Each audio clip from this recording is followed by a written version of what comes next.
Il était une fois, là-bas, loin, de l'autre côté de la steppe, un jeune homme. On l'appelait Émile. Émile était tout petit. Ce n'était pas un enfant. Déjà petit, il était petit. Et avec le temps, en vieillissant, Émile restait petit. Pour autant, il était très fort.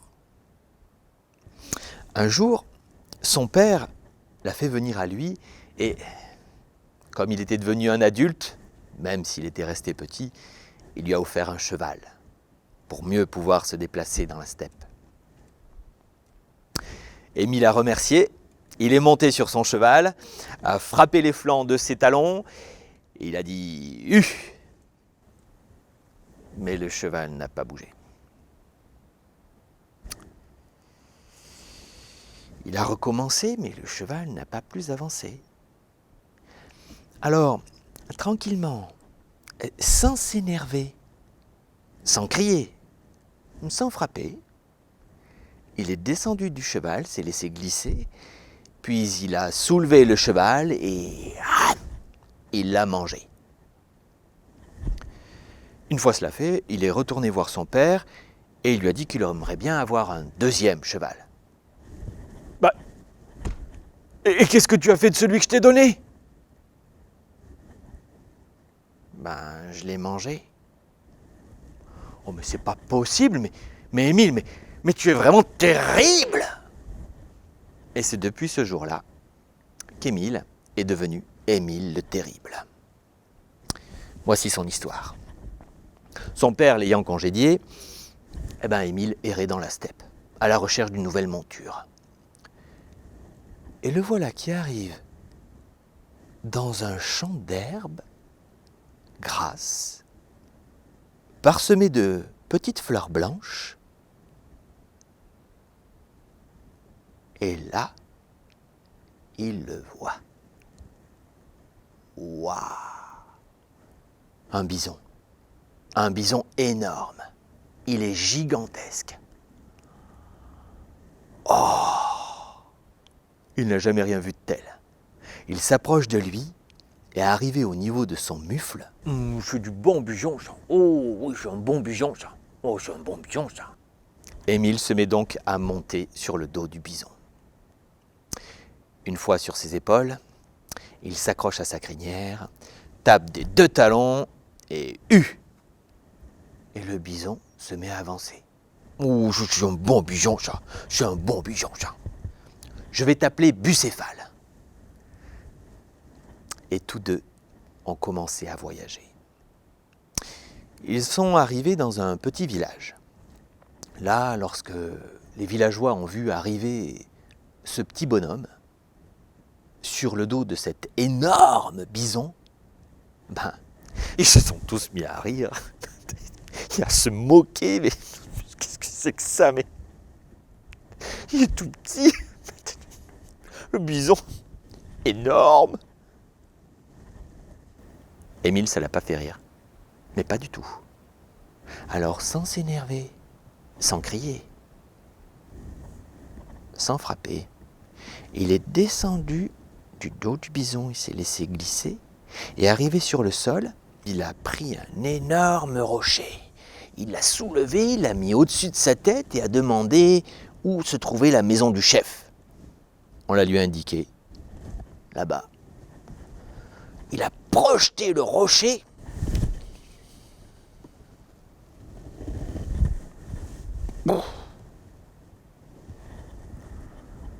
La maison était complètement écrasée. Heureusement, il n'y avait personne dedans. Mais tous les villageois qui étaient là, quand ils ont vu ça, ils fait waouh! Mais c'est énorme, mais qu'est-ce qu'il est fort, mais il est fort, il est trop fort, il est plus fort que le Roquefort.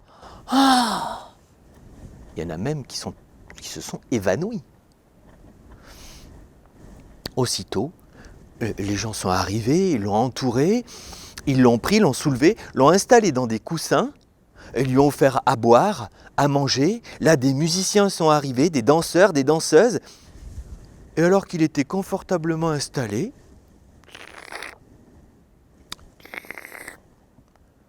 il avait droit à un dîner-spectacle. C'est ce jour-là qu'il s'est dit, mais bon sang, mais voilà ce que je vais faire.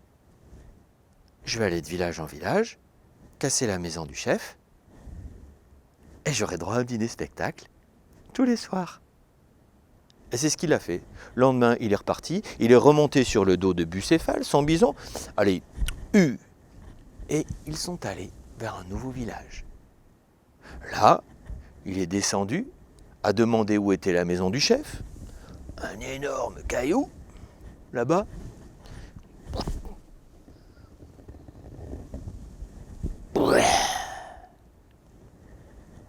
Et de nouveau, il se retrouve dans les coussins, tranquillement.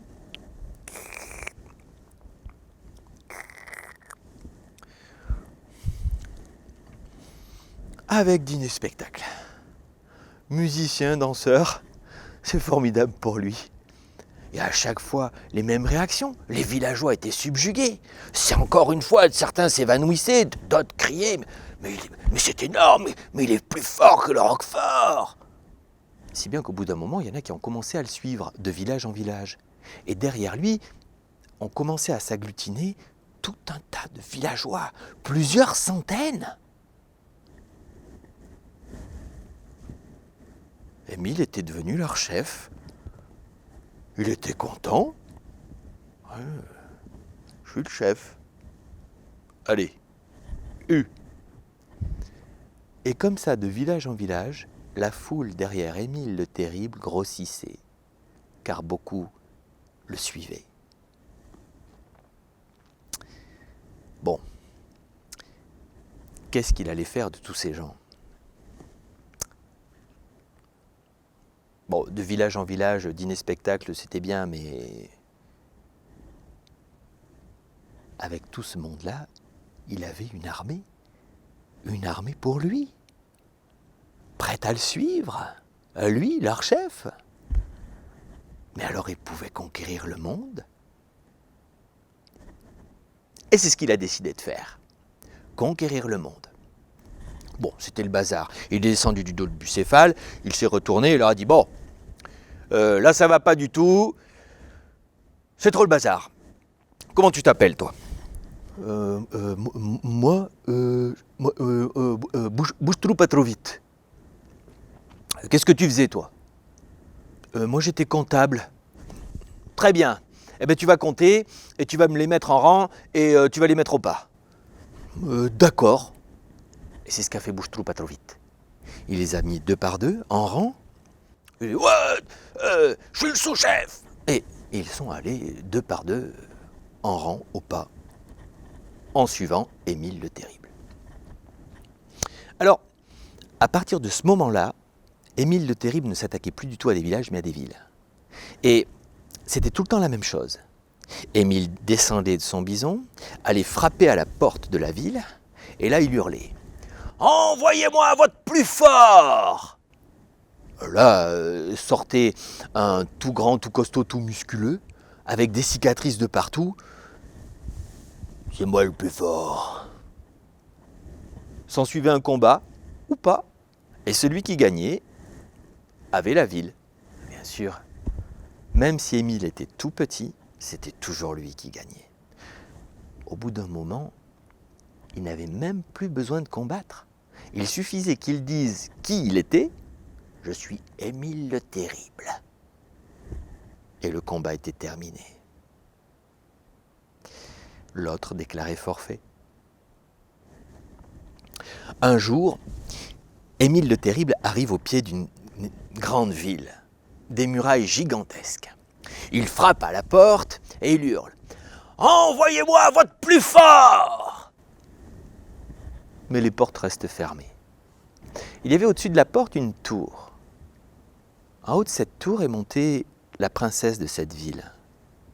Une belle jeune femme avec une longue chevelure. Arrivée en haut de la tour, elle s'est mise à chanter. Rossignolet du bois, rossignolet sauvage, apprends-moi ton langage, apprends-moi à parler. Apprends-moi la manière comment il faut aimer, comment il faut aimer. Une fois qu'elle a eu terminé sa chanson, Émile s'est retourné, il entendait des soldats qui se mouchaient. Il y en avait qui avaient les yeux qui étaient tout brillants. Qu'est-ce que c'est que cette histoire? Bon, j'en reviendrai demain. Il a fait demi-tour, il est rentré dans sa tente, le campement était posé, on a allumé les feux, tous les soldats ont commencé à échanger entre eux. Mais dès le lever du soleil, Émile est retourné tambouriner à la porte de la ville. « Envoyez-moi votre plus fort !» Et de nouveau, la princesse est montée en haut de la tour, juste au-dessus de la porte. Et elle s'est remise à chanter. Rossignolet du bois, rossignolet sauvage, apprends-moi ton langage, apprends-moi à parler. Apprends-moi la manière comment il faut aimer, comment il faut aimer. Bon, les portes restaient fermées, derrière ça se mouchait encore, ça pleurait. Ça l'a énervé, Émile. Moi aussi, je sais chanter. Au signolet du bois. Là aussitôt, des gros nuages noirs se sont formés. Un éclair a zébré le ciel et il s'est mis à pleuvoir. Tous les soldats de l'armée d'Émile le Terrible sont retournés dans leur tente. Émile a fait pareil aussi.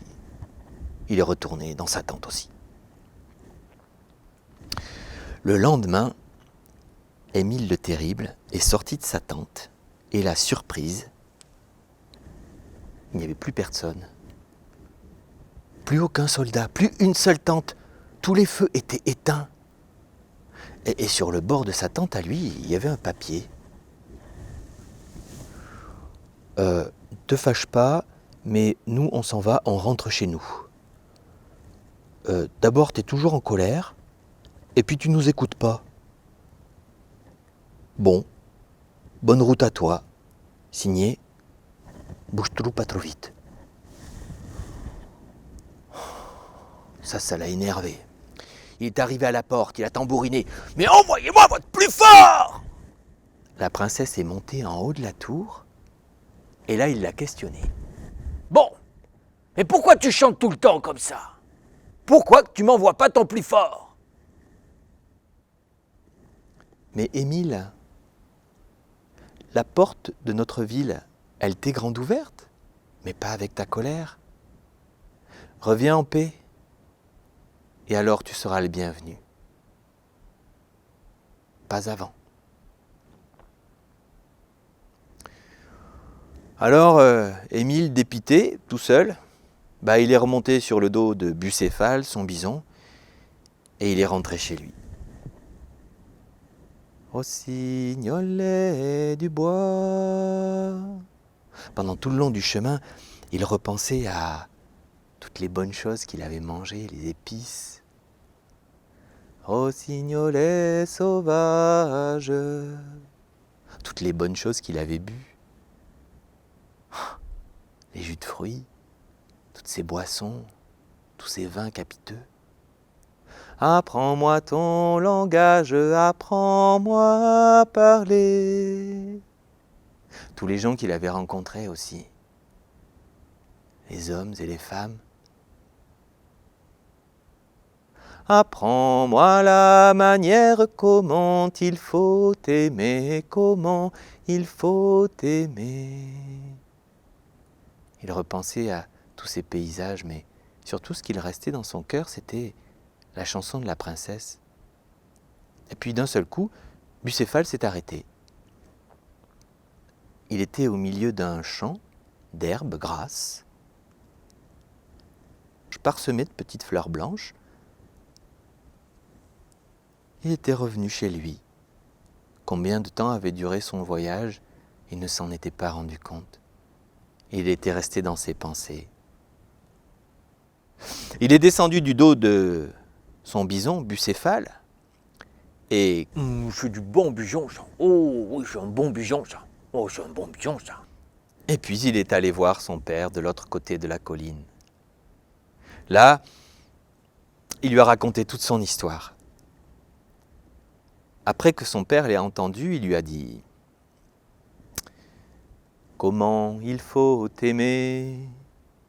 Je m'en vais te le dire. Faut aller voir la belle, faut l'aller voir souvent. » Et tu lui diras « La belle, un jour je serai ton amant, je serai ton amant. »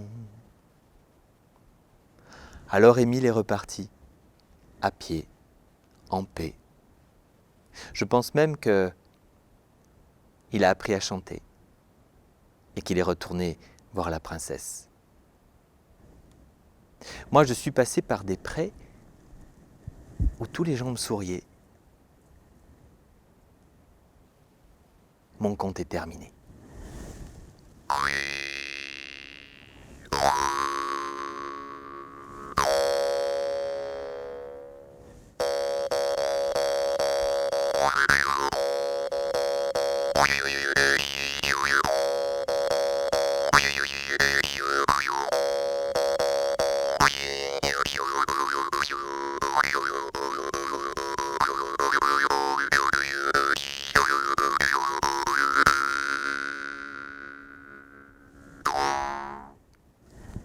Merci de m'avoir écouté.